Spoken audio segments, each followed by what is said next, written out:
Oh man. Okay. So tell me now. How did Richie Cunningham? No. How did what's his name? Not Richie Cunningham. Henry Winkler? No. Oh, you talk about how Henry Winkler got the job as the Fonz? Yeah.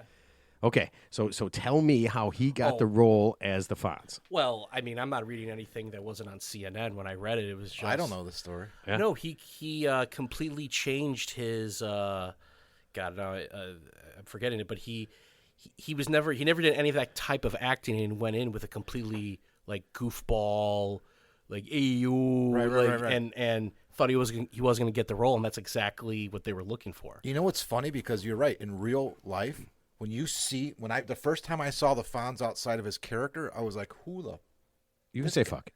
who is this guy? I know, because he's really small. We're allowed to swear? Okay. And he's nothing like that at all. He's not cool at all. No, he's not a at all. fucking nerd, dude. He's a total nerd. And what I was reading, it was like kind of like a existential like role for him that he could be like someone else. People don't know this. He was really good friends, and probably still is, with Sylvester Stallone. They did a movie called Lords of Flatbush. Yeah, that was really good. And they were pretty close, and it was. I thought you were going to say the Italian Stallion.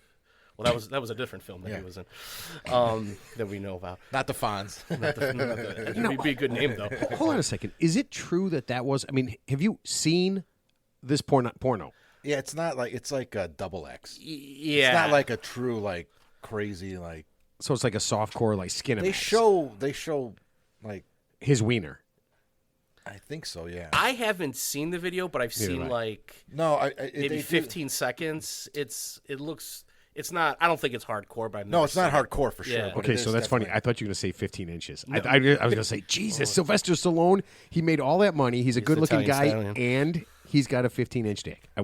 We're not saying that though. No, we're not. Okay, I don't know. I'm not. Ted, I've heard what do you this say? is like.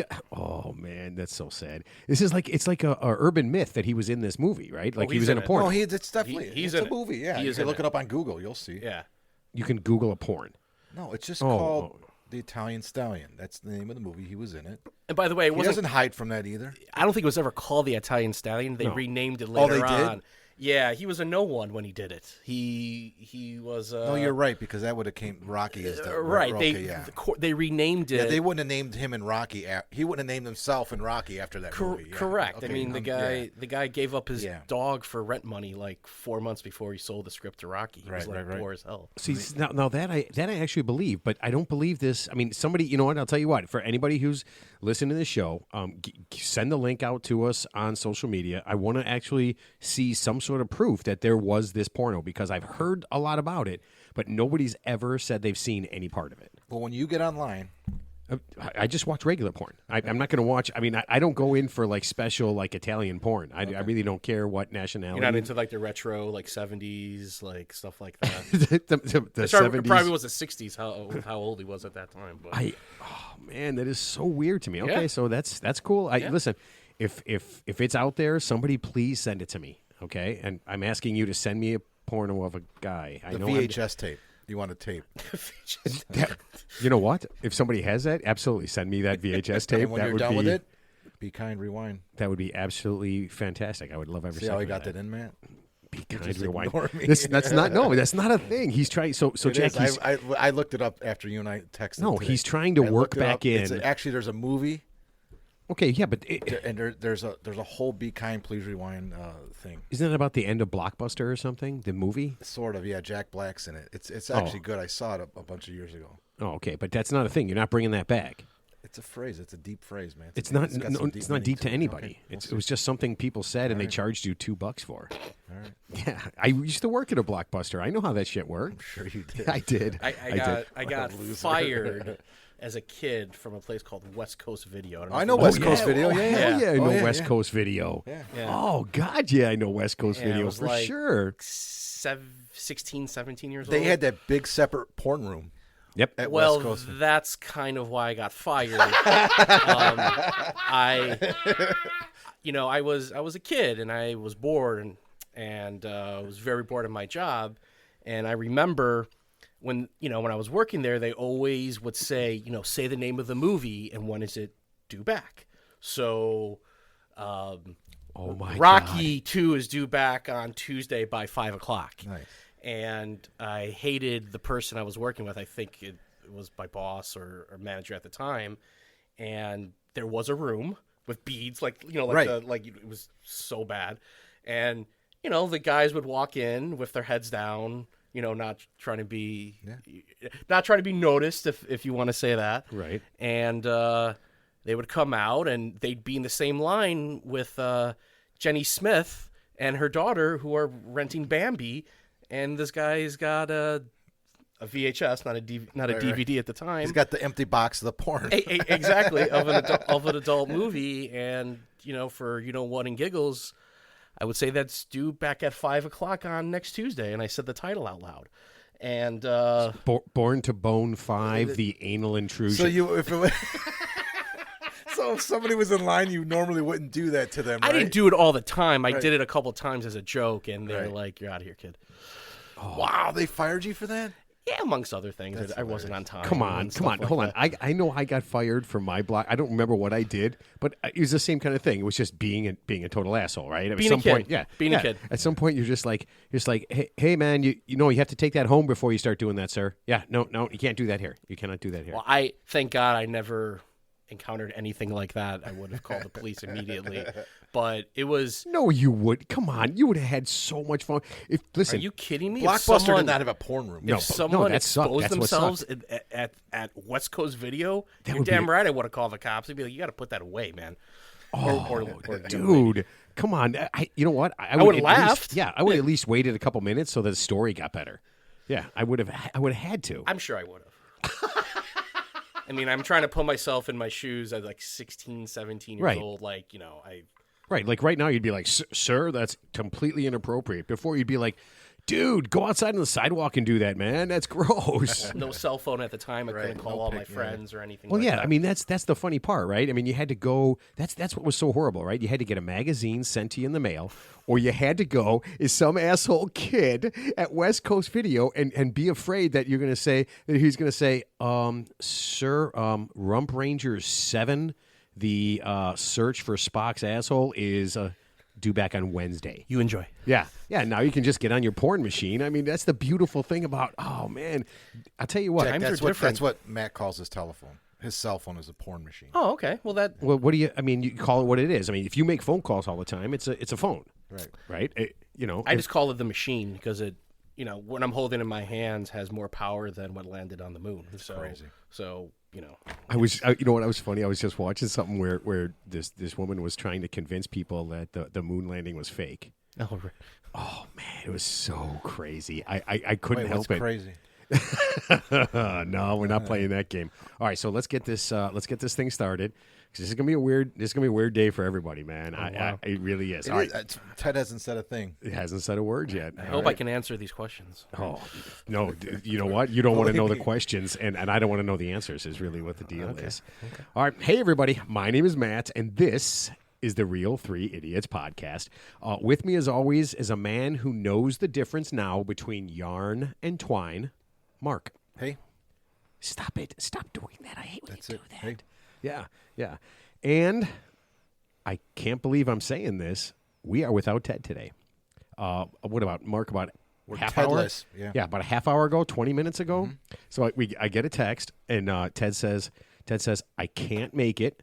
I have COVID, and it's a whole elaborate thing, right? And it's on there. He says I took a test, and I got COVID, and I tried to convince Mark that Ted for sure accidentally took a pregnancy test and not a COVID test. Right. Yeah, and something really bad is happening to him. Is it blue, Ted? No, isn't it a plus and a minus? I thought it was Like- Oh, they don't do pink and blue anymore. I don't know. No, you can't. I mean, wait, but why pink and blue? It's boy and girl. I mean, you're either pregnant or you're not, right? Yeah, Well, it's just a line. It was blue and or was it? I don't know. I never. Yeah. Took Plus, I haven't like, taken there's one. another person coming into your life. Minus, you get to have more fun I'm sex. thinking of the announcements when they blow up the blue and the pink shit. Oh, you mean the people that like start a fire? Yeah, that exactly. burn down Or half of kill- California. Yeah, or reveal, right? A reveal. wasn't there party, or- a reveal that actually killed like 3 people? Oh, there's one that started that big forest fire out in California.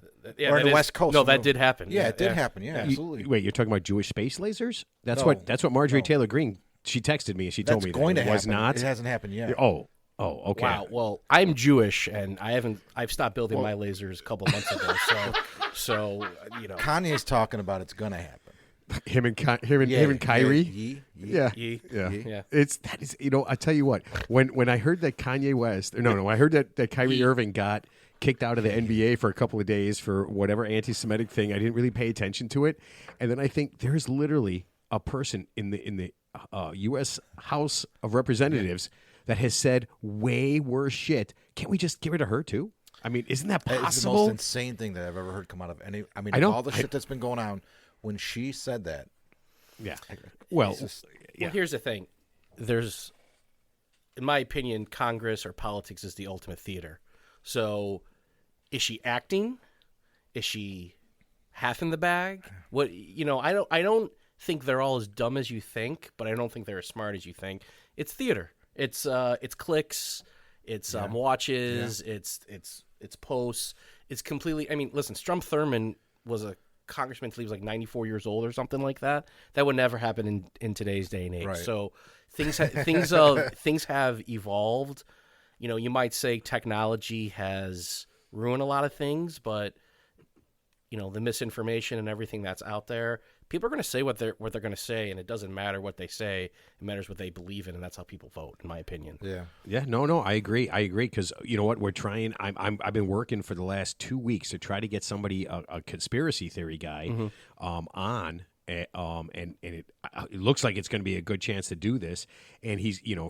When you say conspiracy theory guy, do you mean somebody who makes studies. them up, or somebody somebody who studies. Okay. Somebody who studies conspiracy theories. Yeah, I've been talking to this guy from England, a PhD student. I talked to his I don't know, his boss, his teacher, his professor, Fellow. whatever. Yeah. Okay. And so he says, yeah, he's the guy. And I've been kind of listening to some of the stuff, and man, there's things that I completely forgot about. Oh, it's interesting stuff. I listened to a podcast about it, and it was more about how people.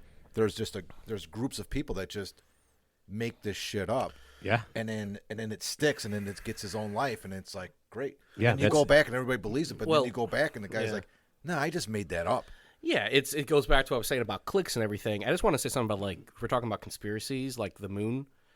You know how many people would have to keep that? I mean, hundreds of thousands of people. Jack, I that's my biggest response to all these things that are going on for 50, 60 years. I'm like, somebody would have blew it already. You can't keep that a secret. Like we're human beings. I want to tell as soon as I get out of here about what I did today. Like, I can't. Like the billions of dollars in people that died. There's a lot of good liars if that is a conspiracy theory, because now. There's things you can read where things like were not disclosed, like what they potentially saw or did not see out there. But no, the world is not flat, Kyrie. Kyrie believes the world is flat too. He's a flat earther. Oh no! I think a couple years ago he finally said that he didn't think. Oh, it was he did? Flat. Yeah. Okay. I think he finally said he didn't think it was flat. He says more oval shaped. That was Okay. Yeah, well, he went with look up the definition of a horizon, and you can kind of get past that. But it's like I said, it's whatever draws you to your product or your theme that you're doing. You will say anything. You're right. Or in politics, your base. Sure. Okay. Oh, that's so scary. Okay, and that voice you hear is our very, very special guest from PFS Wealth Management in Park Ridge, and that's just outside of Chicago. That is our money man. That's what we're calling you, Money Man. Oh, great. Not better than Money Shot. Jack Burke. Jack, welcome to the show. Thank you. Welcome, Jack. Thank you for having me. So this is pretty exciting. You're not our third idiot, by the way. You're our guest. I was wondering We're if that the was two like idiots. a ploy, like he doesn't really exist. Yeah, he doesn't exist. I'm the third idiot. No. We had Teddy and I were interviewing Mac Maloney, the UFO guy, and towards the end he's like, "Oh, am I the third idiot?" And I freaked out. I was just like, "No, not at all." He goes, "Oh no," he goes, "It'd be kind of cool," and I was like.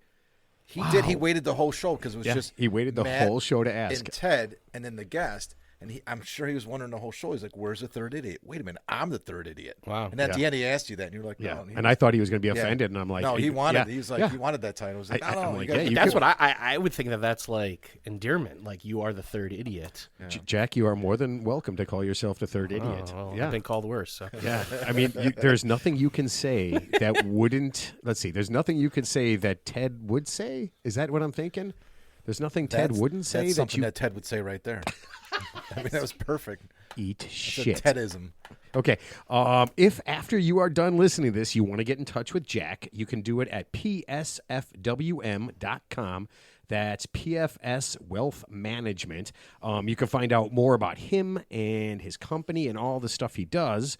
So, Jack, let's do this. Sure. How long have you been making people billionaires? Is it billionaires or trillionaires? What would you like to be? Let's start slow. Let's start with millionaires first, and then work our way up to billionaires and trillionaires. But Okay, and I will say before you get started, I will say I am a thousandaire and You're a have been thousandaire? for several years. Okay. Yes, I have over thousands of dollars. that's He's an overachiever. Yes, I'm an underachiever with thousands of dollars. you have outkicked your coverage, my friend. Oh man! Listen, from when I'm pretty sure my old man when I had like two dimes to rub together went. All right, that's the best. That's the best you're gonna get, man. Good job. You know who is rich? The guys that own Howard Street Inn because of Matt. Wow. Oh, really? Yes, as an alcoholic. Yeah. Yeah. And it's not just me. Ted, too. There's like 5 other guys that are in there all the time when I'm in there. I'm sorry, I got distracted by December 13th sex toys that is up on the wall. It kind of moved this into another area. But you were asking me how long have I been doing this? Yes. Okay. Yes, and not sex toys. I thought you were going to talk about the spelling of Sarah's name. That's how she spells her I name. understand that. Shira. Shira. So how long have I been doing this? So I graduated from the University of Florida Sorry to hear in that. 2004. You know who did that? You know who did this to me on Sunday? Who? AB, Alex Brown. Alex Brown, fellow He Gator. was at the Bears game, and he walked by, and I said, we have good seats. So he's walking right by us. I'm like, AB. And he looks at me, and he does the Gator clap. And my buddy Matt goes, he looked right at you. He goes, he must fucking think I'm from Florida or Yeah, something. right. I mean, he gave me the You clap. kind of look like a hillbilly. Yeah. Yeah. Gainesville. Gainesville. Okay, can we let Jack tell us how University of Florida. There's probably I would figure most of the people listening to our show are either poor or on their way to being poor, and Can they we let need Jack help. finish, please, Ted? I mean, Matt, I'm sorry. All right, Jack. So how long you been doing this? So 18 years, right out of school. I got recruited by American Express at the time, and I'm from the Chicagoland area. I grew up in Schaumburg, but my parents retired down to Florida, which is why I went to school down there. And Where'd you go to high school? Schaumburg. Okay. I went to Schaumburg High. Nice. Living in Florida, as you guys have probably been there, it's a transient state. No one's really from Florida. South, it's from the East Coast. East Coast, yeah, big. As you go up in the state, it becomes a little different. But I knew I wanted to work back up here with people from the Midwest. I'm a Midwest guy. Never been told I have an accent in my life until I went away to school. They're like, "Where are you?" They're like, "Where are you from?" I'm like, You're from over there. yeah, well, they're like, your accent is obnoxious, and I've never heard that before. But so I came back up here, had a string of terrible interviews with other companies, sell pencils, door to door, like just door to door sales and whatnot. And it's like, wow, I went to college to do this, and I was actually going to head back down to the Boca area and look for some more work when I got contacted by the office up here. And sat down for the group interview and decided that this is something I probably wouldn't be good at, so maybe I should try it because I don't have a family at that time, and I was living in my aunt's 4th bedroom, not her basement. Oh yeah, so that's the time when That's you to can take the risk, Yeah, man. that's when you Hell can do yeah. anything, right? That's why Yeah, I did it. That makes sense. I couldn't do it. Perfect, I couldn't yeah. do it now, and I worked harder doing that than any other job that I've ever had For American Express. For American Express, which then turned into Ameriprise 2 years later. And then I left in 2008 to help start a firm. Who started Ameriprise? That's somebody famous, right? Is that Well, Jim Cracciola is the CEO, and I think was the CEO, and I think still is the CEO.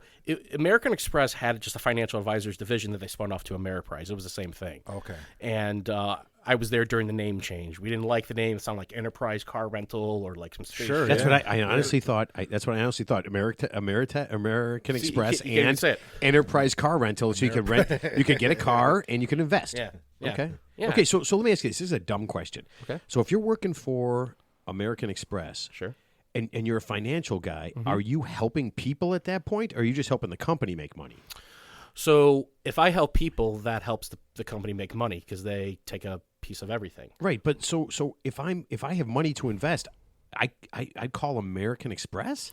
So back then, American Express card members Yeah. would check a box off on the internet at that time, and we would get there would be leads. So I would get the Glenn Glary, Glenn Ross like leads of, let's say, 50 American Express card holders who requested information on the website. So when I would call up, I would say, hey, this is Jack Berg from American Express Financial Advisors. You requested some information, and then from there it was like hit or miss of where we were going to go. So, when I first started in 2004, we had a dialer. I don't know if you guys know what a dialer is. Just dials numbers for you. It's like random numbers. Well, the numbers that are set up, so it would keep on dialing for you. And I had a headset on. I had my manager who was like standing above me, telling me like what to say. My whole point was to get someone to come in for a meeting.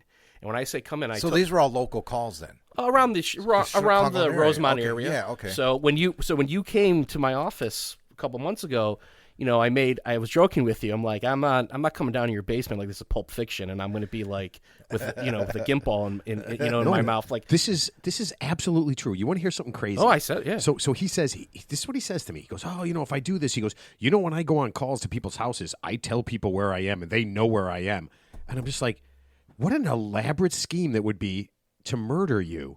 To have you come to set up this whole thing for a podcast. Have you met people? Like there's some messed up people out there. Like I told you that I've probably been I'm skipping around, but I became a manager, which then means I had to cover appointments for my advisors.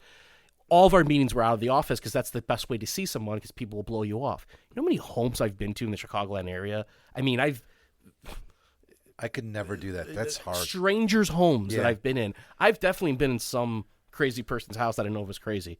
Definitely. If you look at the pure, you are right now. Well, I mean, really crazy. Like if you look at that's why you sat me over here. If you look at the pure numbers, absolutely, you need to know where you are, and if you have a significant other at that time, or your girlfriend or boyfriend, you're going into people's homes. I've been dark house. Do you know what dark house is? No, I have no idea. So dark house is when I came here today, and then all of a sudden the lights shut off when I ring the doorbell, and you don't answer the door. Except that I've driven 45 minutes in traffic in my shitty Honda Civic at that time to talk to you because you have $5,000 to your name to do financial planning, and when I get there, you don't answer the door. So they changed their mind. The last moment. Wow, that's what they're. But I mean, that's part of sales, though, right? I mean, part of sales. I've done it. I've been, I did sales when I got out of college. When I was trying to figure out what I wanted to do before I decided to go into the ultra lucrative teaching. I mean, that's why it's funny when I went to go see Jack. I'm like, Jack, come on and talk about money, and he's like, you're a teacher, you don't need money, you're probably rich. And I was like, yes, I am. You'll be helping out our listeners. I'm not a $3.99 guy. I'm a teacher. Okay, so you go ahead and you kind of get this crappy job, right? And then you kind of move to, let's fast forward, you're where you are right now. How'd you end up? Park Ridge is a nice area. Yeah. You got a nice firm. I mean, it's a really nice deal you got there. Yeah, you've been. How do you end up there? So, that firm or that office was at another firm that we recruited over to the mothership. So, like, if I was a real estate agent, I have to work at a realty group. So, Remax or Century 21. That dates me if I say Century 21, but I can't just be out on my own doing real estate unless I open up a business or have some licenses. So The mothership is Arte Wealth Management, where I helped establish the firm back in 2008 with some other people, and then I was just an advisor. I continued doing my advisory role, picking up. I've never been a guy who got a lot of clients throughout the year, but I would get a couple big clients here and there. And this person who owned the business prior to you met Ben, my partner, and I, taking it over, was ready to downsize and go into retirement or semi-retire. So my firm, Arte Wealth Management, recruited him over to the firm in 2020, and I started working there potentially as his replacement to take it over. Now he, has it being like his client base, right? Yeah, the practice. Sure, make sure everyone's taken care of and move on. Correct. Just for the record, because you're dealing with people and people's money, so you don't just retire and leave them hanging. You got to find. Well, it's not even people's money. I'm not a financial advisor. I'm a financial psychiatrist. I like that. Which is, I go into more detail about it, but it's people's outside their health and their family. We're the third most important person, maybe the most important. Depends on people's priorities. Right. So this gentleman had this client group for over 25 years. So he wanted to make sure that the person who was going to eventually potentially take it over knows what the hell they're doing. Yeah. So, I had experience in the industry of being an advisor for my clients. Then I was in management, so I was being an advisor. Then I was also managing other advisors' practices and growing them. I was working like 90 hours a week and miserable. But that sounds like fun. Yeah. But when he came over to our firm, there was no guarantee that I was going to take over that practice. I had to prove that I was worthy enough doing it, which I thought I could. So as we were joking around, the first week I started there, the world ended with COVID. And I'm sitting in a practice that I want to take over at some point, and now I can't meet any of the clients. So actually, when you think about it, good things happen out of chaos or volatility. Perseverance comes through. It's probably the best, not that COVID was a good thing, but from a business standpoint of what I was trying to do at the time, getting thrown in the fire for some chaos or adverse situations probably helped my cause, because we were meeting with people through like a web call meeting, so I could at least see their face. And Absolute like worst. That. Absolute worst. But it's better than not seeing them. Is Right. the point. Right. It's actually better than having to go to their house, though. Well, as I said earlier, we have an older client base, so COVID. Not that you should take it, not that you would ever take it lightly, but even if you're older, it's more serious. Sure, yeah. So, we were very careful on how we met with people and how we talked to people. And my job was to be introduced to all of these clients over a period of time, which I was.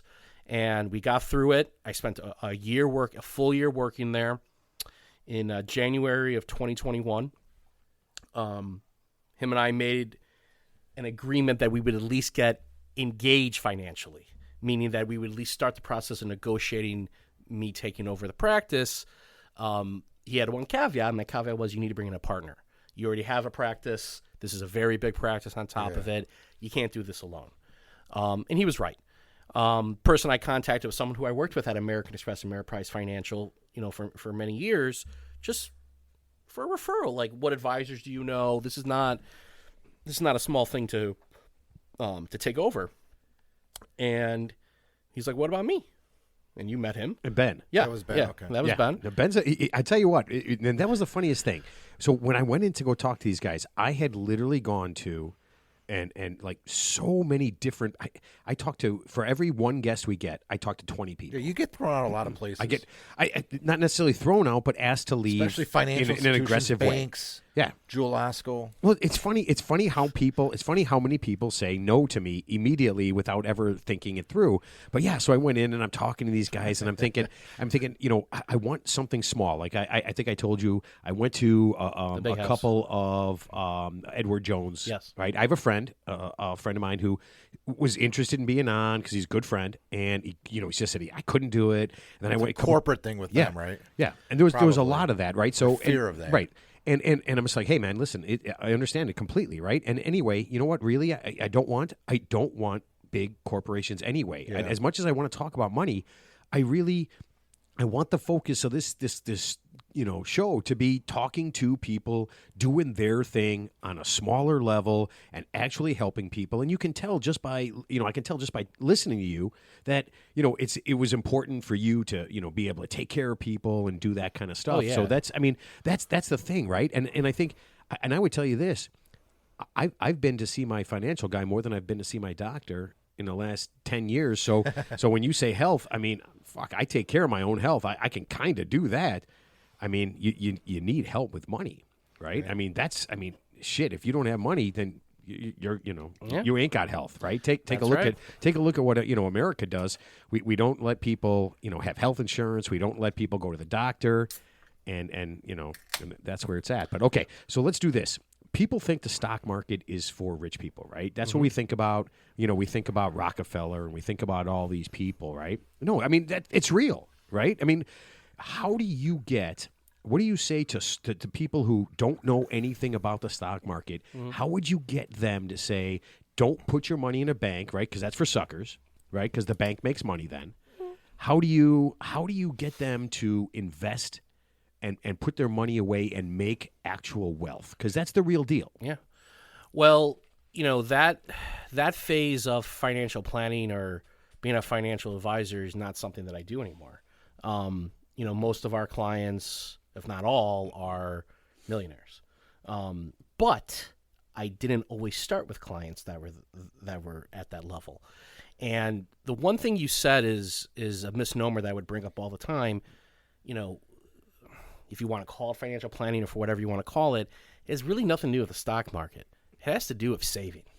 I mean, if you don't save your money, there's nothing to put in the stock market or the bond market or the commodities market or whatever industry that you want to go into.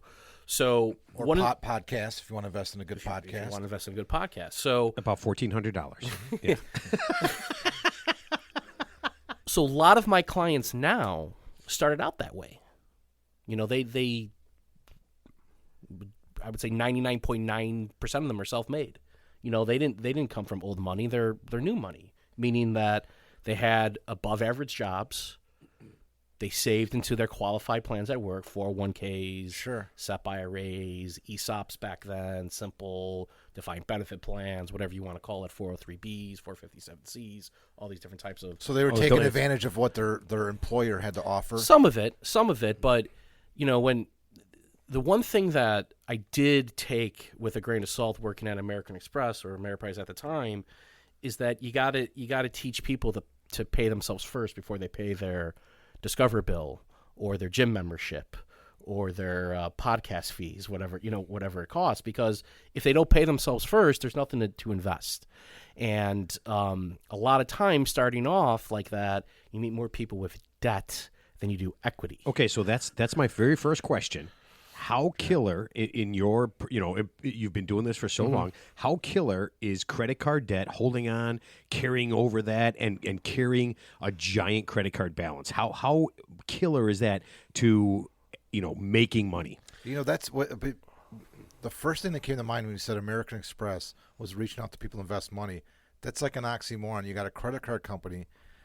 But at that time, American Express, you had to pay it off monthly. So those are people that are more responsible. Yeah, I would say the ones who have an American Express card don't carry debt. Right. They have the availability of credit more than most people on American Express. Okay, but forget them. Forget them. I mean, and again, this is one of those things because I don't want this to be a thing where people start thinking that the only person that can make money in the stock market is people who have all this money, right? Because I'll tell you this, I'm going to throw this out here. If you invested $100 in Netflix 15 years ago, you got $15,000 sitting in your pocket right now, right? If you invested $100 in Amazon in 1997, and I'm talking about your first job, you throw money in there, right? You have $134,000 sitting in your. I mean, that's nothing. I don't need to be a fucking genius to put $100 away, right, a month, or every $50 a month, and take that money and put it into some company. So when people carry credit card debt, I mean, that's got to be killer because they have nothing to invest. So yes, and to go off to give you one aspect, my brother got gifted Procter & Gamble stock for his bar mitzvah in the early 1980s, and sold it to buy a car when he was going into college, and we did an analysis. If he didn't sell that stock and he kept it today, it'd be worth hundreds of thousands of dollars. So you are absolutely right. That is, you are absolutely right on that. On that point, has brought that up. But outside of my brother, what do you do with debt? Well, I can tell you the first thing you're going to do with debt. So let's say that Matt is sitting down with me right now, and he's giving me his financial outlook, and he's got, $25,000 of cash or whatnot, but he's got $30,000 or $2,500 or $2,500. $2,500. The first thing I'm going to tell you is, find a zero interest credit card to begin with, and we're gonna do a transfer over to there, and that's the first thing that we're gonna do. We're gonna get you out of this high APR. We're gonna roll your debt into something that has zero, and then we're going to forecast out the payments to this before that zero turns back into whatever the APR is going to be in 12, 16, 18, or 24 months, regardless. Right. And we're going to keep on flipping those until we get that paid off. So you're taking something that's like to them is a debt that's never going to get paid off, and turn it into something that has an end date to it. We have to, because otherwise I watch a lot of Family Guy, and I love Family Guy. and there's a random like episode where they're like in debt and he's like, we'll never pay. They were like looking at bills and like, we'll never pay it off, because most people outspend what their means are.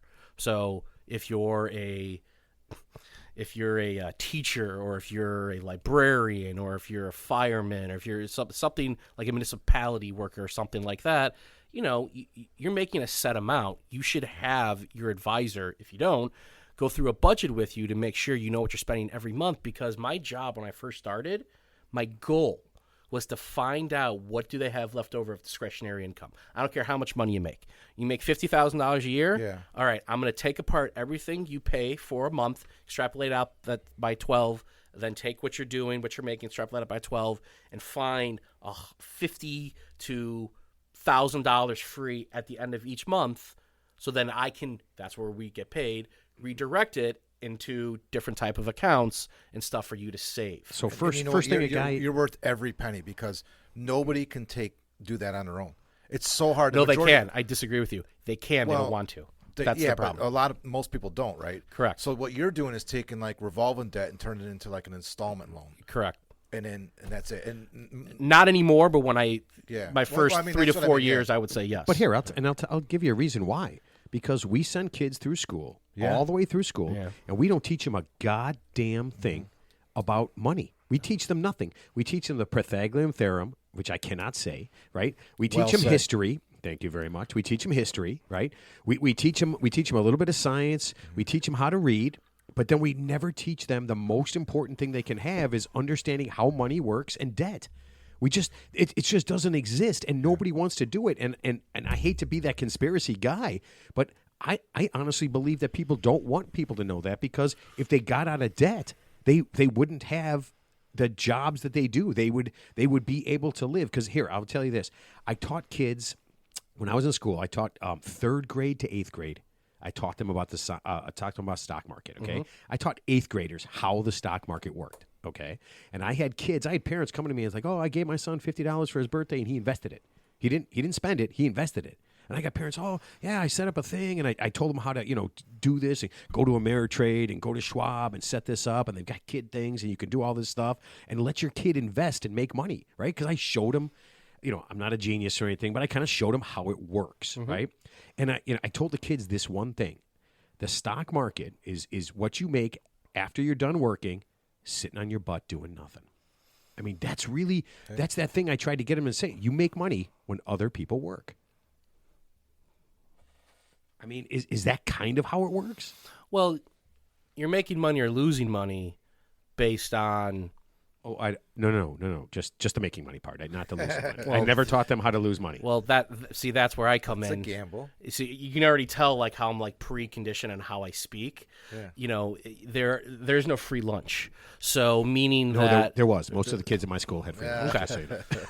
Well, if you're going to take risk, you have to also take the downside as well. When there's volatility, when there's chaos, that breeds opportunity.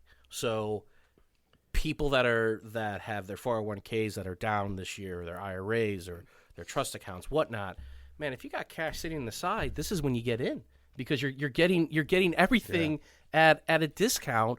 I mean, the goal is to buy low, sell high, not sell high. Or excuse me, you want to buy low and sell high. You don't want to do you don't want to do the opposite way around. And a lot of times we have, we're human. I said before, I'm a financial psychiatrist. My job is to walk sometimes a client off of the ledge potentially and be like, listen, you can't sell this right now. Not every investment is going to go up. Not every investment is going to go down. There's going to be winners. There's going to be losers in your overall portfolio. I am here to stop you from the impulsive sell or the impulsive buy or whatever you read on the internet. It's so it doesn't. Whatever YouTube you saw, like it is. What I'm saying, I say this to clients all the time. my job is to make sure you have integrity on the upside and the downside. You got to have the mental fortitude to do that. Otherwise, don't invest your money. Yeah. So when somebody watches Jim Cramer Mad Money and they call you up, you talk them off that ledge because I mean that's Matt, I'd be lying to you if I said that happens. A lot of that doesn't happen in my I don't get those phone calls. So, I mean, these are people that I'm working with have been investing maybe yeah. I mean, I've been doing this 18 years. They've been investing double the time that I've been doing this. So I just turned 42. Some of them have been investing as long as I've been alive. So they have more experience in the market per se. But my job is, you keep on talking about stocks or like whatnot. We do a lot more than just investing. Otherwise, that's a commodity. You can go onto Vanguard.com and make a pie chart and pick out your investments. What we do is really manage risk. And inside of managing risk, your returns are a byproduct of your risk. So if you're conservative, your byproduct of your risk will have a byproduct of a return that's going to be less volatile than what's happening right now because of the market. Those are things that we can never guarantee rate of return to clients. That is you never say that. You can't do any of that. What we can guarantee, though, is that you are the right risk tolerance, that you have the right concentration levels, that you have the right education so you know what you're doing. In fact, before we go into something, we're going to ask you all these questions so that when someone looks over that and what we're doing, there are no ands, ifs, or buts that you didn't know what was happening, that you weren't disclosed, that you were disclosed all of that. It's for your safety and our safety at the same time. And a lot of our clients that we work with are at the point where they don't need as much volatility as they did when they were younger. And our job is to make sure that we keep them on the same path. And if they want to change that path, I'm going to notate the hell out of the file to ask you questions on what's different. Why are you spending this now? Okay, you were spending just why. We're always asking questions. We're always probing because the more information we know about that person that's our client, we know where to put their money, so there's no surprise. There should be zero surprises when we have meetings. So when a guy comes in and he tells you, I'm in a fantastic marriage. I do have a 20-year-old girlfriend. I'm going to need a little extra cash. I'm going to need to be more.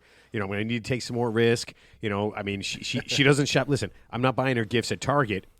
So when right away when a guy comes in and says, oh, I need some extra dough, you're just like, can you show me a picture of it? Yeah, right. I mean, that's happens all the time. I beat those away 10 times a day.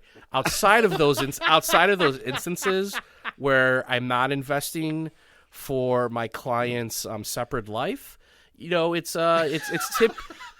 typically the married couple that comes in that knows what they want. And you're going to laugh at this. I bet I don't. You are. We got to tell people to spend their money. It's spend, because there's a reason why they're rich. They have money. They're savers. It's not because they've made so much money in the market. Yes, they've made money in the market through a lot of years, but because they're savers. That's how they got all the money. Yeah. So it's embedded in them. It's embedded in them that I got to save, I got to hoard, and then you throw in COVID, which is why. There's so much cash on the sidelines, even from February and March of 2020, that my partner and I got to tell people, spend. It's time. Enjoy. Yes, go you're do something. Yeah. You're 74. Go do something. It's hard because we got to give. There's something called RMDs, requirement minimum distributions. When you're 72 years old, the government makes you take money out of an IRA. Those bastards. I know. You know why they're doing that? Because they haven't made their tax money yet. Because most money that goes in... Yeah, they want their piece. Correct. When you put money into a 401k, typically it's pre-taxed. It lowers your AGI, lowers your taxable income, and you get the money to go in there, and it grows tax deferred. So guess when you got to pay taxes? When you have to pull the money out. Now you can pull out before 72. Or when you die. Well, then that goes to your beneficiary, and that's another. Yeah. That's a separate thing. But the government used to be 70, and they changed it after COVID, or 70.5. At 72 years old, regardless of whether or not you want to, you have money in an IRA, you have to take it out. There's a calculation that we do, and you take it out. So let's say someone's got to take out. Wait a minute. So wait, hold on a second. Yeah. Is that why I see all those 70-year-olds driving around in $70,000 Cadillacs? Well, they have to buy that Cadillac. Here's what we need to do. Jack, we need your help. Sure. You and I are going to go around, find these guys, and say, listen, You got to start spending this money, or Invest- give it to people. Just give it. No, Matt, invest we'll in get the Jack. podcast. That's what I'm talking yes. about. Yes, you All need right. to spend money. All right, so Jack, forget 70-year-olds because I highly doubt we have many 70-year-old listeners. Okay, so let's just You might after this one. and by the way, if we do, I love you all. Okay, but let's start with kids. Okay, so kids, okay. so I've got a couple of kids, right? Out of college, first Not jobs. kids anymore. Yeah. Well, I mean, they're my children. I mean, children. Yeah. listen, I created them with my sperm. Okay, is that what you want to hear? Yeah, my son's sitting That's right. what Jack My wants to son's hear. sitting Jackson right over wants to hear here, that, yeah. right over here in the green room, and he's waiting there. But okay, so let's say you got a kid, right? Just out of school, got a job, that whole deal.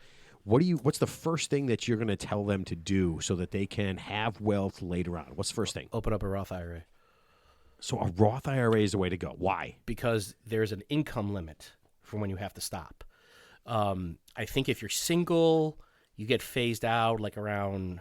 I mean, you can Google this up. I don't know the exact numbers, but I think it's like 129. If you make over 129,000, you can't contribute to a Roth. And then if you're married, I think it's like total like 180. My numbers may be totally off. That's not the type of clientele that we're getting. But there's a reason why they cut it off because it's tax free.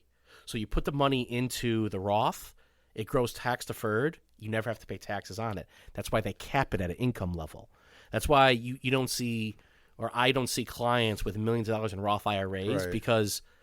But that doesn't mean they don't have those accounts. No, but they're never going to get that big. Right. So you just asked me the first thing. That's good. 'Cause Open do up it a when Roth. You can, right? Take because advantage of it while you can. Tax-free money. Yeah. Tax-free. So let's say that, you're 22 when you graduate college and you don't get married till you're 32. And for the Good move. Or Yes. 42 or 52. Or 42. Don't Okay. don't push people into doing something they don't want to do. No, I'm on my second marriage to my lovely wife Stacy, who have to give a shout out, and all my my lovely kids. You know what I have. say to all people that got married 2 times? Yeah. Dumbass. Okay, go ahead. Okay. Well, just to let you, so thank you for that endorsement. But I've known Stacy since I was 7 years old. So we were each other's first dates in 3rd grade. So I think I know what I was doing with the second. 3rd grade. Holy shit. That's right. That's right. Wow. You know Mark, didn't I know you in 3rd grade? No. Oh, good. Okay, good. I don't want to end up like that. Okay, so that's the first thing you're going to do. Okay, Yes. so besides a Roth IRA, again, you're starting off. Mm-hmm. And this is something I told my daughter, right? Because she got a gig, to whatever their investment, whatever their the company would match to put into the company. What am I thinking? of? So you're thinking of a 401k. 401k. Now there are Roth 401ks that you can get into if your company is offering it, but forget 401k for a second. A Roth account is something that you can open up at a bank. You can open up anywhere. Okay, it's just an account. It's the tax code. You can buy Visa in a Roth IRA, an IRA, a SEP IRA, a simple IRA. You can buy that stock in any account. The way it's taxed is the difference. So going back to my analogy, so if you have 10 years before you make over that threshold, you have 10 years of maxing out. I think it's like 6,500 right now if you're under 50. Let's say Contributing each year. Contributing. Okay. So let's say that they never change. It goes up every couple of years with inflation, but let's say that you put away $65,000 of basis over those 10 years. Okay. Well, it's going to be more than 65 or less because you're going to be putting money in at low points and at high points. It's going to mess around. But you let that money sit for 30 years at like a 6 or 5% rate of return. You're going to have hundreds of thousands of dollars. And that's called tax free. compounded interest. That's right. The power of compounding interest. And how old do you have to be till you can touch that money? 59 and a half. So that's a great thing too. Correct. Because that's lower than a lot of other plans, right? So, all plans, you cannot touch the 59 and a half without penalty. Penalty, So right. you can- This is penalty free though. No, it's not. It's not. Okay, it's still, even though it's tax deferred and tax free, you can't touch that money until 59 and a half without a 10% penalty. Okay. Once you get to 59 and a half, then you can pull the money out, no penalty and no tax. If it's in your Roth, an IRA, it is taxable. So, dude, I love the concept of that because I remember my dad saying, I mean, he told me a couple of things, and I remember, I remember this. Number one, he said, you got to have good credit. He said, that's one of the first things you have to do. If you want to buy something, you have to have good credit. The other thing he said was, don't buy anything you can't afford to pay for. Absolutely. Right? And then as he started getting into trading, he was like, you got to start investing money. Yeah. You have to start investing money so that in the future, when it comes time to say, hey, man, I don't want to work anymore. And by the way, I'm literally saying I don't want to work anymore. Well, yeah, and I like what Jack's saying. You put the money in there. You don't touch it. You try and you just, I mean, you can move it around a little bit, right? But the idea is buy whatever to you just, want. Yeah, the idea is just to keep it in there and compounded interest. There's a great golf analogy. You're going to like this. I like There's golf this finance because I'm very guy- good at it. You've probably seen it. It was on Instagram. This finance guy gets up and on stage and he's talking. He's at a college. And he says, I'll give you an example. He's like, go golfing with your buddies. And you're not all good golfers, and one guy's a good golfer. So you know what? Let's make this interest. Let's go. Yeah. I'm the good golfer guy. Okay. Yeah, the rest of the guys suck. You don't shoot par. Almost. Come on. Okay. I mean, compared to you, yeah. You are a good golfer. Yes, I am. But I golf once a month. What's your handicap? At this point, I am a 12, but I had a bad year. I ended last year at a 7.5, and that's I'll get back down to a 7.5 for sure. Yeah, you haven't been playing like that. I had a torn muscle on my shoulder and 2 in my biceps, so I was kind of getting through that. So the golf analogy is, the guy says, let's make this interesting. We'll bet 10 cents a hole. Okay. The guy's like, 10 cents a hole, that's nothing. He goes, all right, well, so we'll bet 10 cents on the first hole, and we'll double every hole after that.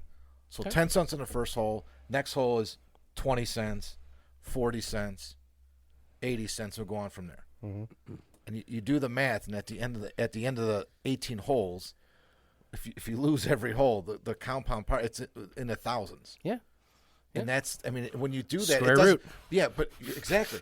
But when you talk about that in general terms to most people, it's incomprehensible because they say, "Oh yeah, well, that sounds good. Let's do that." And at the end of the round, you're like, "All right, you owe me $8,500." Like, what the hell? No, we were betting for 20 cents, 40 cents. No, 40 cents turned into 80 cents. And The rule of 72T. So if you get a 7.2% rate of return over 10 years, your money will double. So essentially, it's just math. Yeah. So that's 7. So you say 7% rate of return over 10 years on average, you should hopefully double your money. It's not going to be exact. Okay, so question. I've got a couple of money questions for you. Yeah. Okay. So a couple of weeks ago, we had a guy on in Iceland who runs a penis museum. Okay. And in your expert money opinion, if I start a penis museum here in Chicago, how many weeks will it take me to be a millionaire? One, how much capital do you have to start?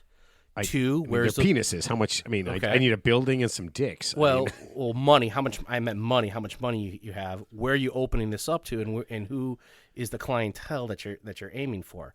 If you have the people right, who love dicks. I don't know. I mean, well, there's not everyone likes that. So that's weird to me. I don't get that. you promised you would not share this business venture with anybody else. Wait a minute. We Come weren't on. gonna talk listen, about this. There's one penis museum in the world. Yeah, I know what it's you're on an doing. island that's in the middle of the ocean in Iceland. I think the world is big enough to have a second penis museum here. Ready? In the middle of America where the whole world. Listen, there's a goddamn Bigfoot museum in Kansas, okay, that people are going to see. How would people not come to see Are you my saying awesome America's the penis capital museum? of dicks? Well, yeah. I mean, we're doing this show, aren't All we? right. Forget about your idea, man. I'm just trying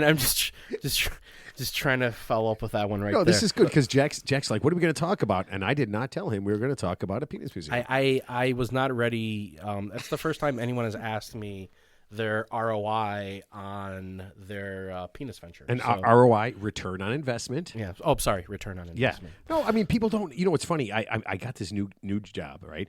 And it is so ridiculously full of acronyms and all these things. TPS reports. Yeah. It literally. No, listen to me.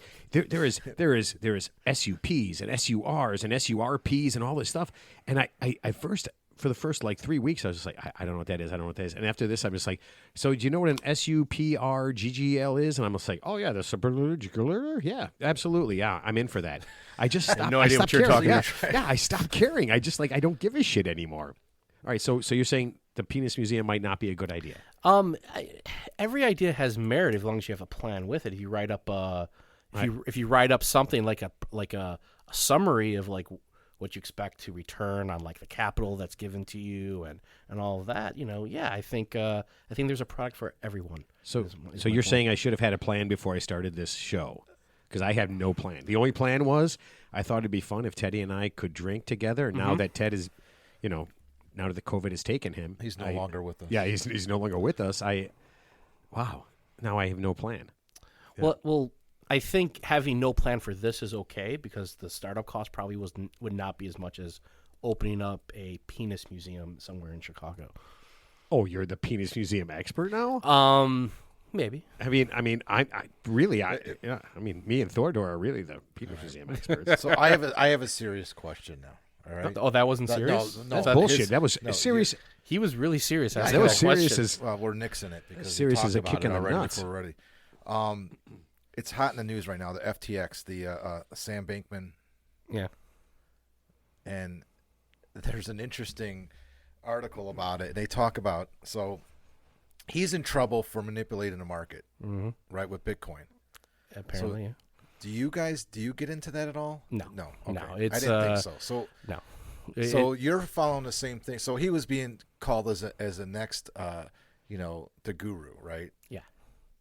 And so rule number one that you learn is that you don't you don't go into things that are not appropriate for your clients. Okay, number one.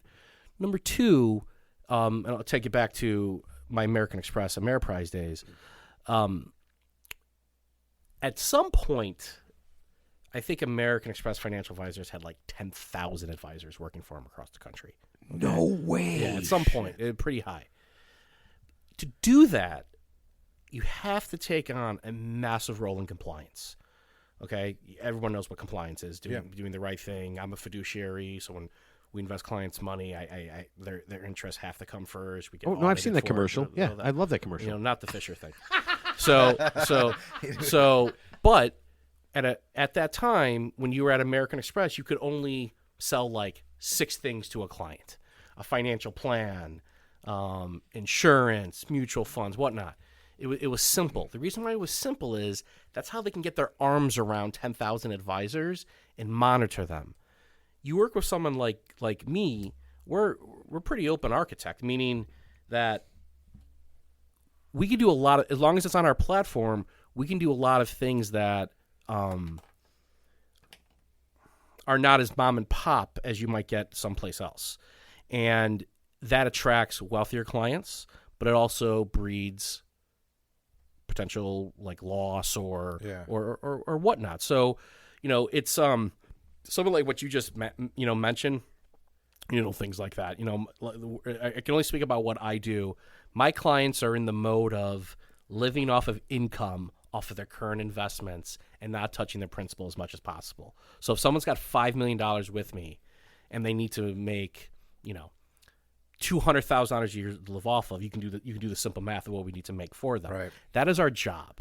Okay. I don't need to make a 55% rate of return every 5 months or something. That's not what we're doing. What we're doing is, and I said this earlier, there should be no surprises when our clients sit down with us, meaning that the game plan that we have, the investment portfolio that we made up, the retirement plan that we made up, your income plan that we made up, it's constantly being monitored because when things change, that affects their life. So something goes down, or there's news, or a war that's happening, or inflation, or whatnot. That's constantly tweaking what we set up. Yeah. The plan that we put together, I tell clients all the time, it ain't going to be the plan 6 months from now or 6 years from now. It's going to change. That's why you see us 2 to 4 times a year. That's why we ask you questions every time we see you. That's why if something new has changed in your financial life, we need to know about it. The phenomenon that I'm coming into the past couple of years is just the amount of cash that clients are holding because they can't travel right. No, you can't. You can't. We had a client that was trying to go to Europe 3 times and got denied because of COVID. So that money's still in their account. It's just call Janice. That's what I would say. Call Janice. Call Janice. Yeah. So yeah, it's we have to educate the clients so they understand what's going on. So your client, they're all retired, right? Majority of them. Yeah. Okay. What I've noticed is people that are retired still have jobs, if that makes sense. Yeah. You can't do nothing. You can't. How many times can you play? Bullshit. I just do it almost every goddamn day. No, there's a lot of people that are like that. But you know what's cool about what you do is you've got people that have worked their whole lives. Pretty much. They put their money away, they invested it, and now they've got a lot of money in the market. Yeah. And now it's your job to figure out how much money they need from that investment. That's what I do. And so, okay, so say someone's got $5 million. Yeah. And they need $200,000 a year. Yeah. To pay their expenses and just to live comfortably. Yeah. So how does that work? Do they pay? So when you draw money out for them every month, every quarter. And it goes into a regular bank account, and they use that as their So it goes right into a savings, and so they're taxed on that. So it depends where the money's coming from. So let's say that let's say it's a married couple, and we're dealing with a trust account. Him and her have an IRA apiece. And let's say they have 2 Roth IRAs from when they started when they were young. Okay. So if I need to pull out $10,000, let's call it $10,000 a month, okay, $120,000 of after-tax money they want to live off a year. Mm-hmm. My job is to pull out, and I could draw it. I've been doing this for years. There are quadrants on a triangle that's tax now, tax later, and tax never. And my job is to pull from those 3 quadrants to get them the blended amount with the least amount of tax liability as possible. So if all their money is in a IRA that they rolled over from a 401k and they need $10,000, I got to take out more than $10,000 because I have to take out money for taxes. So I got to take out $13,000, withhold $3,000 for the federal government, and then give them their $10,000. So when do you have to pay that? Well, the $3,000. They can either withhold it. And that means we'll the deal with it later. We'll send it to the government. Okay. So to clarify, I don't hold clients' money. So money is held at like institutions like Schwab, Pershing, TD. I get it. So we're advisors on that account.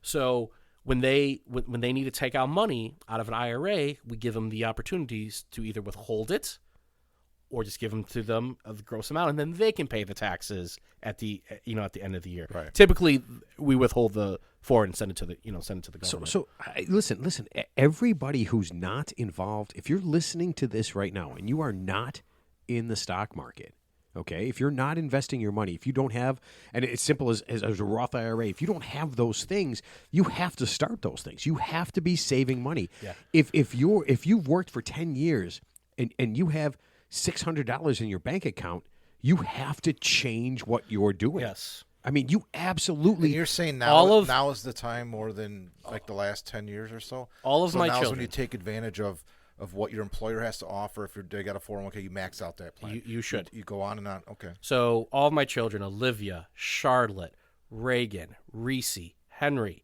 when they get jobs, when they're 14, 15, 16 years old, I will make them put some of that money into a Roth IRA. You have to have income to put money into a Roth IRA. They're going to hate me for it, but I never had that. My parents never taught me that. Yeah.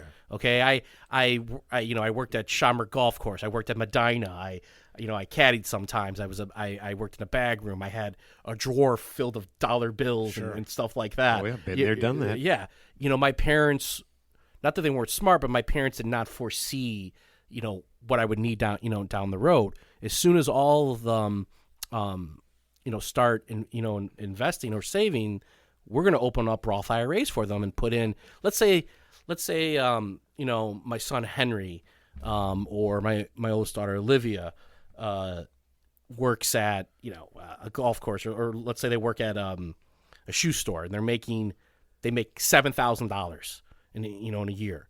Well, whatever they can max out outside of what they want, we're going to. You see what my parents did? Oh, put it in a savings account. Yeah, okay. That's what I did. Yeah. But that's really not doing anything. You're making nothing on your, unless it's Jimmy Carter inflation. That's why I said banks are for suckers. Well, it's not. No, it's not for suckers. It teaches There's you. There's a place for banks. It teaches you to save, but at that same bank, you can open up a Roth IRA.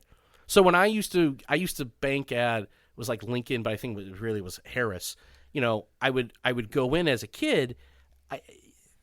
What my parents should have done was, as opposed to if I put away $500, my parents should have put $300 of that into a savings and $200 into a Roth IRA account. So this is the most important, and this is incredible. I didn't know that a normal bank, you can, instead of a savings, you can put it in a Roth IRA. Absolutely. I don't think anybody knows that. Oh my God! You walk into I didn't know. Did Fifth you know Third that, Bank Matt? or Bank No, of America I did not know that. any bank you walk in. I shouldn't say any. Most banks will have has the ability for you to open up an IRA account or a Roth IRA. And when you do that, the money's just going to where they're putting it, right? right, so It's a general. it's a Roth IRA is the same as a savings. It's an account. Right. The difference is in a savings account I can't purchase anything.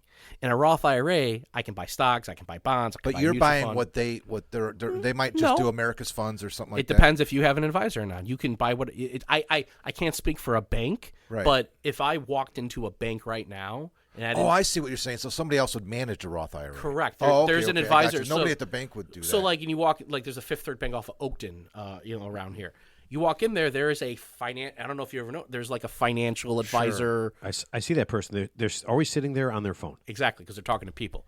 Because when you work at a bank, and the reason why maybe you don't make as much money as working from a bank as you do like independent is you already have clients. You're just calling off the CD list. Whatever CD is coming due that month, I'm going to call Matt, be like, hey, Matt, you got $25,000 coming due. Why don't you come into the bank and we'll talk to you about some investment options. 25,000. Holy shit! I thought I'm it was sorry, 2,500. I'm sorry, 2500. Oh, okay, Hypothetical, wow. man. Hypothetical. I So thought I hit the lottery. so yes, so you can go into a bank, pretty much any bank, and you should have the ability to open up some form of an investment account. So I got to do that with my son. Just turned 18, and he saved a lot of money. We were just putting it in a savings account, and he wants to invest it, but he wanted to do everything on his own. So he's got a significant amount saved over the last few years. So I will tell you this: for each of the kids, I went to Schwab. Schwab's my thing, and I went in there and I started a custodial account for them when they were I don't know, just born. Yeah. And I threw about $4,000 or $5,000 in. When they turned 21 and they got to get it, I mean, it was over $30,000. I mean, they each at the age of 21 walked away with, and I remember my daughter, she probably like 21 and 5 days, and she had the money in her pocket. She went to Schwab, she got the money, and then she goes, can I buy a car with this? I said, sweetheart, do whatever the fuck you want to do with it. I don't care. your money. Yeah. I said, you buy $21,000 worth of shoes, go ahead. It's your money. I said, but that's all your money. Right. Yeah. Yeah. All the rest of it is mine. And that's the thing. I turned a few, $4,000 or $5,000 into $30,000, and then that's theirs. Right. And I'm just like, that's cool. It was something I had. It was $300 a year. It was $500 a year. It was this. It was buying a couple of stocks here and there, and they end up with that dough. And I was perfectly fine with it, because I'm not going to say that my wife said, "Are you sure you want to give them that money?" And I said, "Yeah." I said, "Listen, if we did the right thing, they're going to do their thing with it." I mean, I said, if they want to blow it, let them blow it. I really don't care at this point. We've done what we're supposed to do. And that is a great teaching moment. If they did spend all the money, they would be dead. Yeah. They would be dead. Yeah. I wouldn't be talking. I'd be talking about. Remember my daughter? Remember her? Yeah. Yeah, No. it's gone. there are teaching moments that happen on things that don't go the right way sometimes, and yeah, I mean, I really wish my parents would have taught me to save, not just to save, but to save in the right areas. Right. There's also, my parents didn't teach me how to save. Not at all. Not in the traditional sense. Yeah, put some money in the bank and that's it. Right. What my mom did teach me was not to get into debt. Yeah. I mean, that was the biggest thing. So when I turned 18, she co-signed for a credit card with me, and I had a $1,500 limit. But she said, "Listen, we're going to do this, but you never." And I was working like 2 jobs. She's like, "You never put on this card what you can't readily pay off at the end of the month." Yeah. So at the end of the month, you know that you spent this much on your card, and you have to pay that off. And I did. And I'm 49. I've never had a balance on a credit card. Never in my life. I started that when I was younger, and we've lived that model. And my wife's the same way. It's paid off. You don't buy what you can't. You don't spend what you don't have. And you I'll don't tell buy you something this. you can't afford. Here, I'll tell you this. I have friends who have racked up I massive know, amounts of too. credit I've card seen debt it. Yeah, right. and have gone through bankruptcy and all that kind of stuff. And right back to the same thing. And it's weird to me because I think to that thing that my dad said. it Number starts one, when you're good young, credit. and don't buy shit you can't afford. I mean, it seems so basic to me that it would never ever happen. Yeah. And if I wanted better stuff, I got a better job. Well, what you just said is 100% true, but that's kind of what happened in 07, 08, and 09. Is that, I mean, guys, I had maybe 8 months of, income from work in 2004, and I got pre-approved for a mortgage that I couldn't afford, and I knew I couldn't afford it, but I was in finance. That's what happened in 07, 08, and 09. And they're willing to give it to you. Right, because the bank said, well, you can do this. Yeah. The average American thought, well, if the bank is loaning me $450,000, well, then I can buy this home. And guess what happened? You couldn't. Right. And that's why everything, came down. That's why everything dropped. If they would have taken exactly what you just said about just a credit to begin with, it's the same thing with buying a house. It's debt. That's why this world has more debt than equity. Okay. So when a bank is willing to loan that out to a customer, you got to do your own due diligence on your end and be like, well, listen, the bank is doing this because they're making money on it. It's not that they love you or care about you. It's a business. Okay? They don't give a shit about you at all. They're right. They're loaning you money. They're charging you interest on it for, your natural life. Step back and say, can I afford this? A lot of people did not in the mid to late 2000s, and that's what happened. Well, what's even worse is they, in 2 years later, they gave them another $150,000 because they reassessed their house values, and they gave them home. So HELOCs were huge. So you double down. Yeah. Well, you give somebody $150,000, and they just spent it on whatever the fuck they wanted to. Guys, my brother is an attorney. He had massive amount of law school debt. Bought a house in Las Vegas, Nevada, 2002, I want to say, for like $205,000 roughly. I believe sold it in mid-2004, almost 2005, and doubled. Paid off all of his law school loans right there. That's not supposed to happen. Your house should not double in value in less than 3 years. That's I'll tell you right now. So when my wife and we bought our first house, right, they gave us a loan. That when the guy was done, he's like, "Oh, you can have this much." I looked at her. And I was like, "This is fucking ridiculous. Yeah. There's no way." What year was that? Oh man, I want to say in the early 90s. 99? Okay. Yeah. Oh, early 90s. Okay. Yeah, late 90s, right? Yeah. So he says, "Oh, you guys can afford a $300,000 house," and I'm like, "If we don't eat." ever have any fun? Don't buy furniture. They're just trying to close the loan. They don't care. Right. And this was Take my the mom. money. Fuck you! So, I don't want it, man. You're fighting with somebody. My mom was in real estate. Right. She was working in real estate. Century 21. Right. And she had her friend, doing this, and he approved us for this loan. And I'm just like, this is fucking ridiculous. Yeah. I'm like, we don't make shit. I go, we cannot get that deep into debt. So we bought a house. Right. Bought a $110,000 house. Or $120,000 house, stayed in it for like 6 years and sold it for like $300,000. And now this is right before everything happened, right? This is 2007. We end up buying the place we're in right now. Okay, dumb luck. I was on the market for like $800,000, and it didn't sell for like 3 years. The people were insane. So the price went way down. We bought it. And then everything happened, and the value went down, and she flipped out, right? She's like, "Oh, it doesn't." I said, "No, don't worry about it now." And I said, "The house isn't a thing that we invested in. It's a place to live, right? That's it. It's a place to live. It's not an investment. If I want an investment, I'll do what Teddy and I did, and we're buying, places to rent out in Arizona. Yeah, something different. Yeah. Not the place you live is just the place you live." And whatever money you get out of it when you do eventually sell, I will be happier than a pig in shit. Right. That was the big problem, right? People looked at their home as a moneymaker and not a place to live. Because that's what was happening. Not so much. Where I would argue with you, not so much a money maker. That's all they had.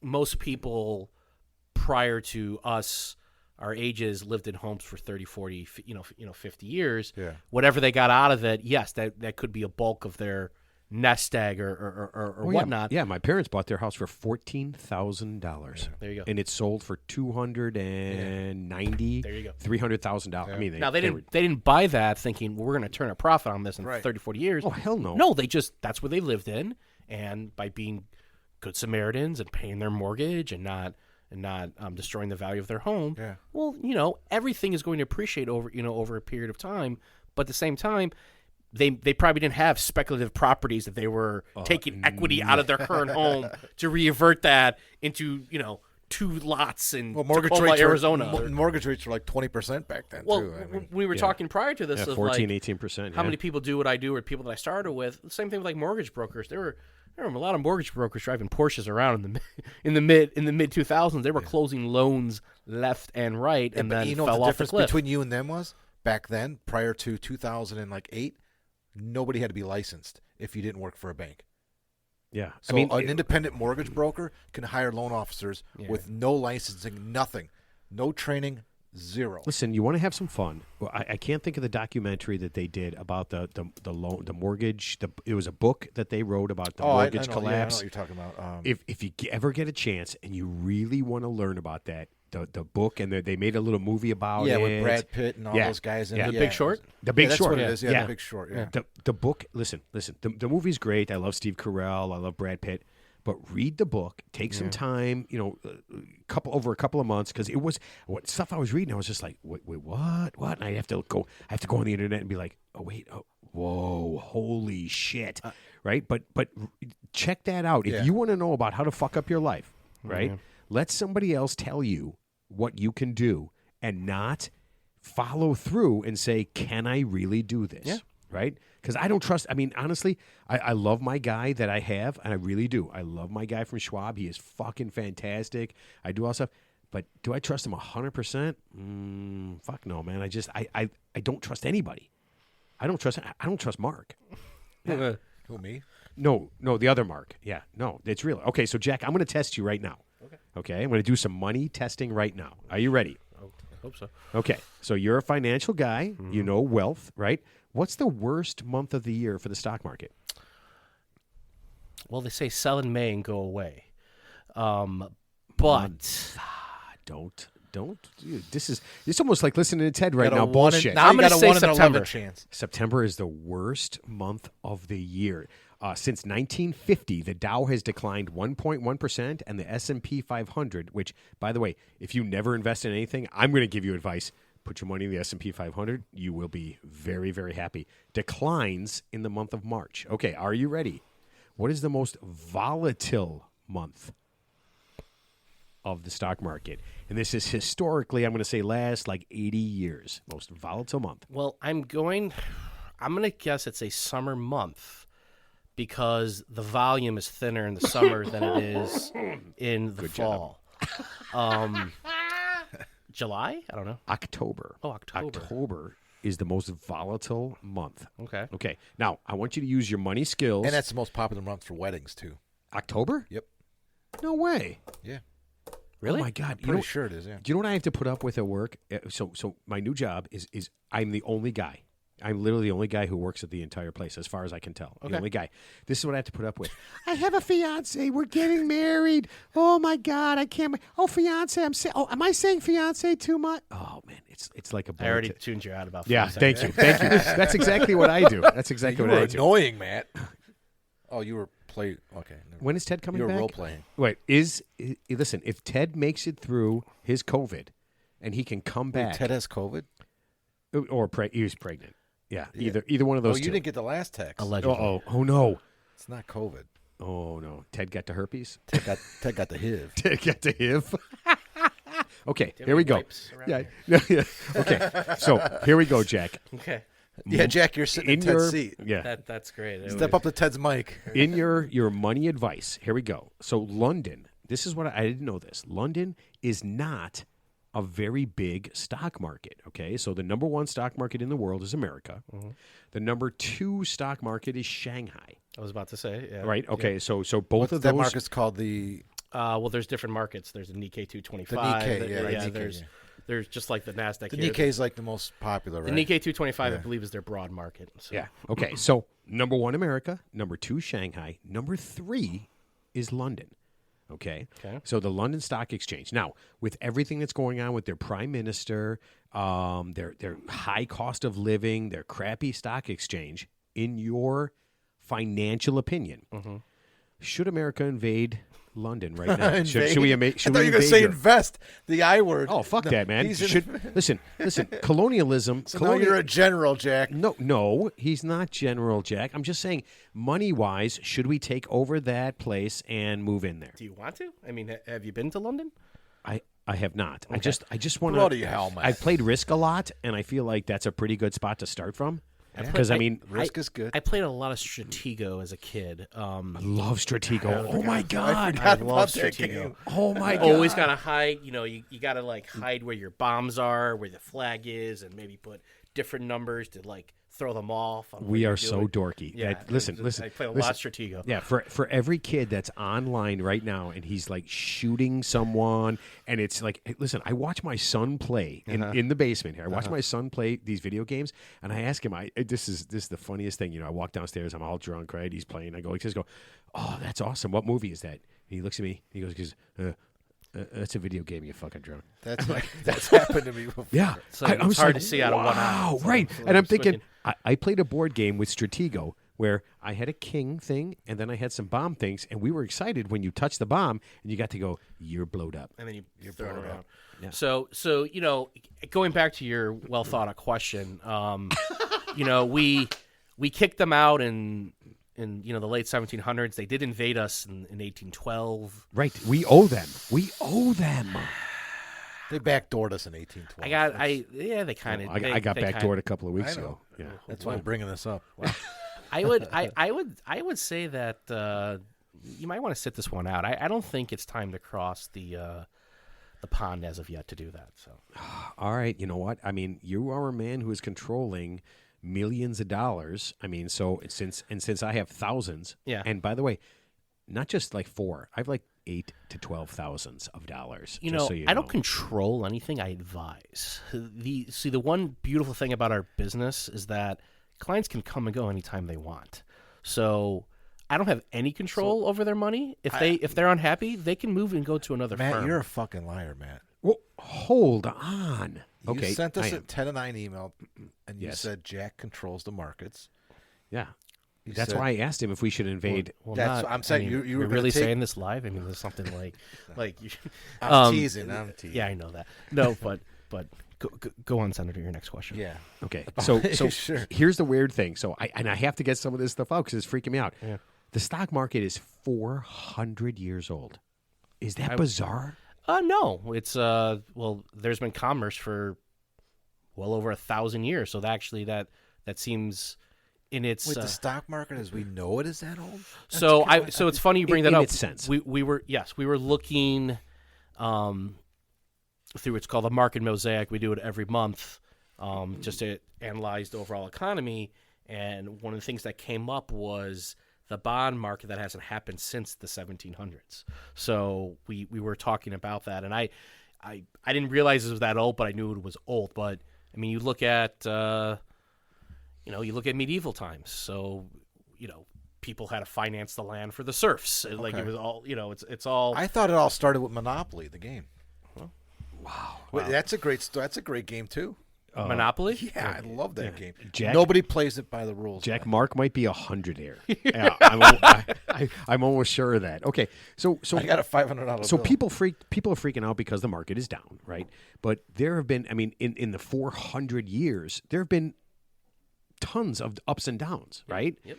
So when people freak out, I mean, when people come to you and they're just like, "Oh my God, the sky is how falling. do you, how do you get them to not Chicken Little, right?"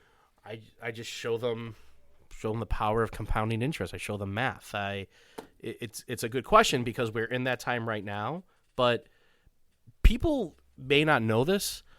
The S&P 500, I believe, hit an all-time high on January 4th of this year, an all-time high. The lowest we got intra this year, I think I think the S&P was down maybe 27% at the low point. And at the end, But that was down from the highest point. but that's the point I'm trying to make. And this is awesome. He's literally looking at his phone. So when he's like talking money, he can go like this. Some guy be like, "Yeah, this and that." Oh, I do this all the time. Jack can look at his phone and go, "Yeah, you're full of shit." Yeah. Don't listen to this guy. So it's down 16 and like 0.5%. I was actually talking about this with one of our financial analysts yesterday, I think the market's been pretty resilient. You have a war that's happening right now. Okay. Democrats and Republicans? No, I'm talking about how Poland got shelled today by accident. Yeah. So you have a war that's going on. Wait, they shelled themselves? Oh, that's a Polish joke. No, hold on. We talked about this. There's no more Polish jokes. So, yeah. Whoa. Sorry, Mark. Your people did not accidentally bomb themselves. Yes, they did. Go ahead. We don't know yet, but what we do know is that it has happened. Okay. Well, I'll tell you what. There's no fucking way that it was an accident. Yeah. No, of course not. Nobody accidentally. But you know what's great about it? I think before Russia's missiles are probably from the 1980s. So before it even happened, Russia was already saying it didn't happen. Yeah, correct. I mean, they were. It was that fast. They were like, wait a minute. To tie this back in, I think the market has Yes, been bomb pretty. England. I think I never said that. He's in. I never said that. I think that everything that's happened this year with inflation, with with the war, with what the Fed is doing with interest rates, for the market to only be down 16.5% from an all-time high on January 4th shows you the resiliency of the market and/or the money that the Fed has interjected into the economy over the past couple of years. To Matt's question at the beginning, put more money in. I mean, you're at a discount right now, Right. So none of our clients have gotten destroyed in the market because we made choices last year to de-risk. Because you're good. Last year we de-risked, You're good, and we did that. Thank you very much. So the cash that we've been holding on to, He's very modest. the cash that we've been holding on to, this is the right time to potentially get back in. Potentially, I still think there's going to be more medicine for us to take because you're going to have another interest rate hike on December 14th. You're going to have rate hikes next year. Now, the Fed may be a little more dovish than hawkish because of the CPI numbers the Consumer Price Index numbers came out, and it was a lot better, which is why the market rallied. Hold on. Ago. Let me just translate for everybody who kind of not into blah, blah, blah, blah. But I'm not trying to. But when you say that kind of stuff, you got to be. I think for most people, you have to be a little bit more general. So there is a metric that looks at inflation in many, many, many different areas of the economy. A report came out recently that showed that inflation has dipped from the previous month, which is why you saw stocks rally the past couple of days. Okay. Yeah. I don't think that means that we're in a complete upturn back. We are going to have more interest rate hikes for the next 12 months potentially, and this is just my opinion. So that what that means to me is that we're not out of the woods. I don't think the market is shooting back up. You're going to make 40%. To your question at the beginning, damn it. But the Fed's is stabilizing things. By the Fed. So There's two paths. There's the path of inflation. There's the path of a recession. The Fed, in my opinion, is purposely inducing us into a recession because here's the soft underbelly of this country. Most American households cannot go 2 months without a paycheck. They have nothing in savings. I think the average household income in this country is like $65,000. That is absolutely true, and that is the most depressing thing I have ever heard. It's accurate. We would. I don't know if you guys remember this. Remember in late 2018 when the government shut down, and there was this big thing to get it back on track after the holidays because people couldn't pay their bills. Like I'm not saying we're a paper tiger, but there's more wealth on a smaller amount of people than it is on the masses. And a lot of American households cannot keep up with that. So you have two choices. You're going to have massive inflation, but your income's not going to go up. You can't support a family. You can't. Forget gas because there's been a hike on that with what's going on. Just look at food. Just look at goods, staples, whatever it is.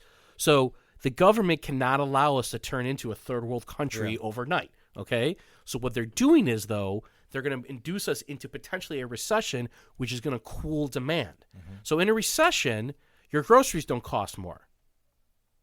Yeah. But you may be out of a job. Right. Maybe. The Fed is looking to potentially move... or you're not going to spend this much... I don't love my job, so I really don't care. I'm good with that. But that's okay for you. But unemployment's at 3.5% right now. They want to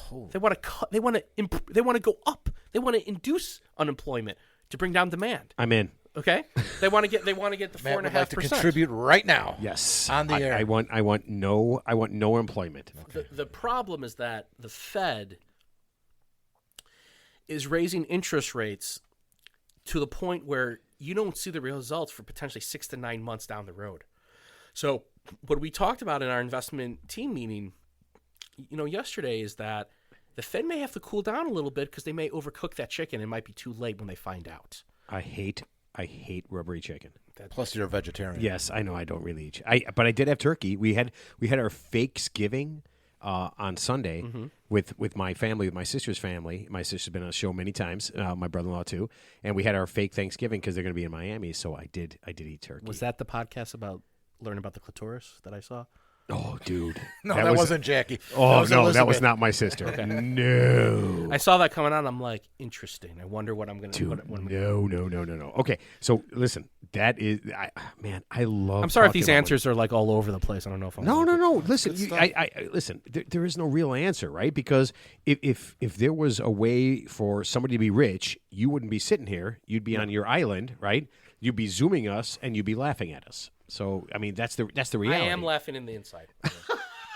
Don't worry. Most of our guests are laughing at us anyway. Okay. All right. So we gotta put the nail in the coffin on this one. All right. So Mark, I never make the guest go first with our last thoughts. Okay. Normally I make Ted go first, but Ted is now fighting for his life.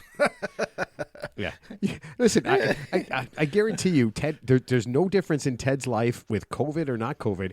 He's still in his basement. He's completely drunk. He's probably so fucking high he doesn't even know. I'm going to text him later. I'm like, "You have COVID?" And he goes, "You have COVID?" I go, "No, Ted, you have COVID." And he's like, "No, man." Is his name really Ted? Yes. Okay. Oh yeah. His name's sounds really fake. Ted. I'm disappointed that you can't meet him. All right, Invite me back. Yeah. Oh man. So I will. my last thought is I'm gonna leave it topical. I'm just gonna say, I don't want to say spend less than you save, but save more than you would like to, especially when you're younger. Right? Does that make sense? I don't know. I mean, I just think save something, right? That's what I'm going to leave it on that. You should always save. Yeah. Okay. You should always save. So, yeah. All right, Jack, your last word. It's yours. My last word. Yeah. Hold on a second. On the show. So Because you're not getting out of this listened. basement. That's your that's the whole thing. Right? Famous last word. What is your last Jack's just word? like, fuck, I knew it was happening. I knew it. Yeah, Jack, tell everybody. Listen, just go ahead Please and hand me your phone. Yeah. Put the show the lotion in the terror. basket. Yes. It puts the lotion in. Yeah. But yeah, your last word. What do you want to leave everybody with? Oh God. I normally have no problem speaking, but I'm kind of It's stumped the on gas this one. coming out of the ceiling. Got Right it. above Got your- it. Last word. He's going to knock you out. How about this? Don't believe everything that you hear. Read, educate yourself, and when it comes to your money, make the best decision for you at that time, and don't be afraid to change the plan when something comes awry. I like it. Oh man, you know what? Especially like the part about don't believe everything you hear. Yeah. Oh, 100%. I mean, look into it yourself a little bit. The- At least, yeah. The not to go on a little history lesson here, but if you read about our founding fathers, maybe not having the mob be able to vote was something that they thought about way back when information was not readable. Mm-hmm. Well, now everyone votes and everyone has information within 10 seconds, on their phone. Misinformation is everywhere. Yeah. Do your homework, research, ask good questions, and you should be fine. Oh, that is awesome. Okay, so number one, I want to thank you for being on the show, Thank you. this Thank is you. something.